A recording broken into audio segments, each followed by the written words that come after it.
Welcome to the Dental Implant Practices podcast, where each episode will explore how to integrate dental implants into your practice and into bone, with your host, Dr. Philip Gordon. Hey guys, it's Phil from Dental Implant Practices. I've got some exciting news. We are opening our second session of the Dental Implant MBA Intensive, which is a personal consulting from a dentist who's done it before, myself. I look to help dentists serve their patients, grow their business, and make a difference. This course is for dentists who are new to implant dentistry, dentists who are wanting to learn more and do more implant dentistry in their office, dentists who want to have an implant-only practice, and or general dentists and specialists who want to take it to the next level. With this course, we're offering personal consulting. It's going to be a 5-month intensive course with online webinars to develop and implement all the processes and protocols to become successful in implant dentistry. There's focused learning sessions specific for your situation and your circumstances. We're going to have 2-hour online webinars every 2 weeks, accountability meetings, homework, and some of the details and specifics about what I've done to grow my practice and what you can do to grow your practice. I'm going to help you develop and implement all the tools, tips, and tricks needed to succeed. I've got a step-by-step guide how to launch the implant practice of your dreams. For information on this, you can find more about www.dentalimplantpractices.com. Look for the Dental Implant MBA Intensive group at the bottom. And now to the podcast. Hello, and welcome back to another episode of the Dental Implant Practices podcast. I'm your host, Philip Gordon. Today, I've got a special episode for you. We're going to do a little riff about dental implants. The topic of today's blog and podcast is going to be, what's the best dental implant place as a general dentist? I hear this question a lot, and so I wanted to do a special podcast that specifically talks about implant systems, connectivity, and choosing the right system. I hear this question asked all the time, what is the best dental implant to place as a general dentist? And I always see the question answered more from a surgically driven response. Today, what I'd like to do is take a little wider look at the question and an even wider look at the answer and help break that down for you. First, I want to look at the business behind implant companies. A lot of what implant companies tell the clinicians and their marketing message is that their implants are superior, and that once a clinician starts using their implants, that to switch from one implant system to another implant system would be too difficult. I'd like to jump in right there at that and say, I'd like to make the assumption that all implants, in my opinion, that are made at a respectable manufacturing facility with a respectable process can and do work. I've seen implants made in South America and Israel that cost less than $100 local money that integrate and work just as good as implants that cost $450 US made in Southern California. So with that being said, I think it's important to look at the manufacturing line and the production inventory process. If one implant company, Company A, owns its manufacturing line and production inventory, and the other implant company, Company B, does not own its own manufacturing, then Company A has a major advantage to offer its customers. I know of dental implant companies that rents its manufacturing from one machine shop, and it's difficult to keep up with supply and demand of its parts and pieces. If times are slow, then implant company, Company B, projects what needs and overheads look like, orders low parts from the manufacturing line that they're renting out, and stocks them, anticipating a slow period of sales. Then if a large order comes in, if they were unable to stock inventory, that inventory can be depleted very quickly without a quick and easy way to replenish, thus leaving new orders on back order and unavailable to meet current customers' demands. This lack of production control can and does pose real problems that I've seen in the implant world. If a customer has a surgery coming up and needs parts within a week, it may be impossible to get those parts to the clinician, causing inventory issues for the surgeon. Also, if Company B, with no manufacturing in-house, wants to come up with a new product line, it may be hindered on its ability to shift laterally and test and get new products to market, because manufacturing lines is tougher skill set to rent machines, come up with parts, go through testing, and may be more difficult for Company B. These are some of the more important parts to consider while evaluating which parts and pieces each clinician may need for its surgical and restorative offerings, and may have some critical evaluation as to which implant company or which implant system might be right for the clinician. So let's dive a little deeper once again and to figure out, why do dental clinicians choose one implant system to start with over others, and then why do they stay within that company line? Most dentists choose an implant system based on where they have received their training. This might be the first implant system they have ever seen, maybe ever used and tried in their clinic. This system may be used by a clinical key opinion leader or someone else that they respect. This is how some implant companies get into their surgical bundles being sold, and this is their first level of customer acquisition. But what's to keep people from switching to another implant system later once they bought a system from a company? Implant companies and their marketers know that people don't like change. If someone were to switch from one implant system to another that are open systems, there is no switching cost.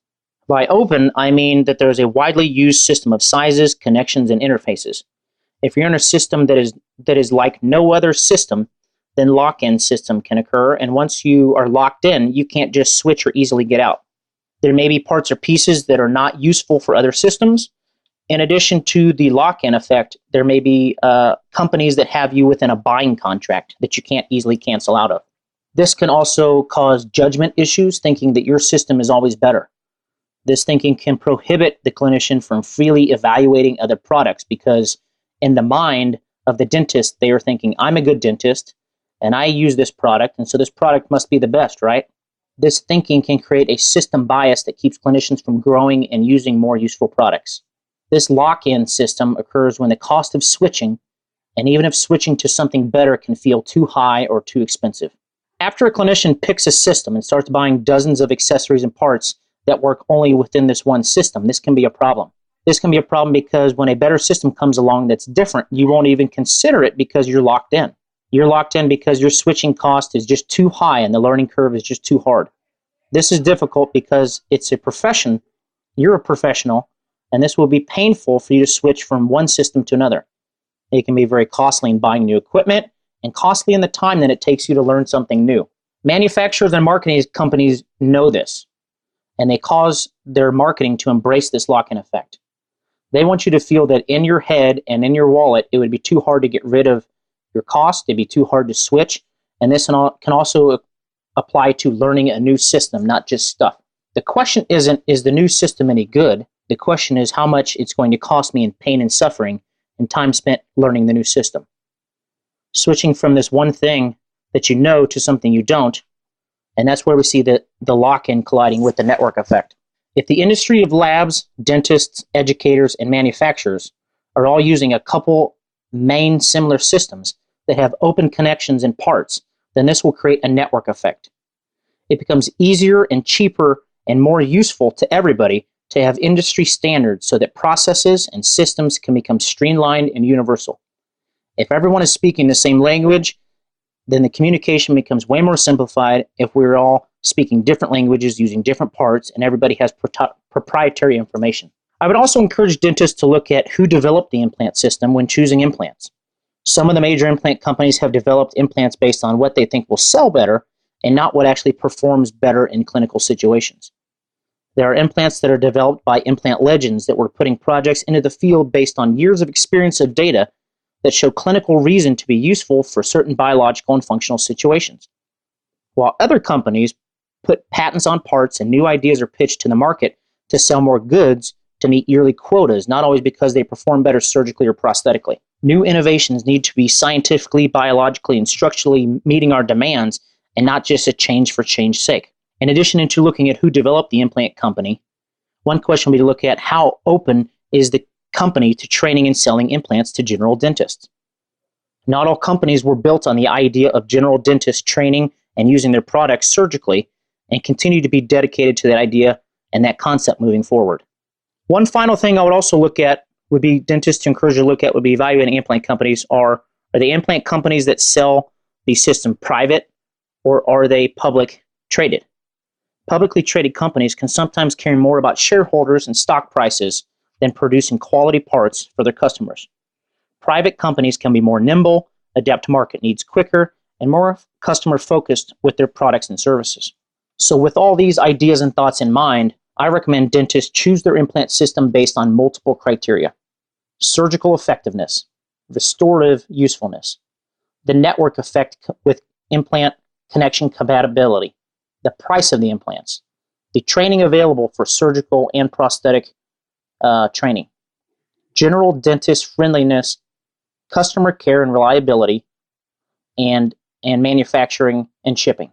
Based upon all these criteria and having years in the implant companies, seeing where the implants are made, trying different companies, and always looking to continually improve my systems, my top implant companies, based on this evaluation in no particular order, are the Hahn implant system from Glidewell, developed by Jack Hahn; BioHorizons implant, produced and shipped via Henry Schein, originally developed by Carl Misch; Implant Direct implants, now owned and operated by Danaher, originally developed by Jerry Niznik; and Tatum implants from Tatum Surgical, developed by Hilt Tatum. These implant systems meet most or all of the criteria that I've described, continue to head in the right direction for a general dentist, and are by far the most easy and reputable implant systems that I'm aware of today on the market. With that in mind, I'm always looking at new systems and what's coming down the pipeline, who's continuing to innovate, and who's continuing to close the gap between what the patient needs, the needs of the general dentist surgeon, and the needs of the general dentist restoring capability. Always be looking for things that are coming new, but don't always be so quick to jump ship. If you are interested in learning more, you can follow me on my Facebook group, facebook.com/groups/dental implant practices, or you can follow me on my website, www.dentalimplantpractices.com, and you can also sign up for my mentoring and coaching course, Dental Implant MBA, where I teach people how to grow and expand their implant practice within their general dental practice. You can find the link for this on the Facebook page and on my website.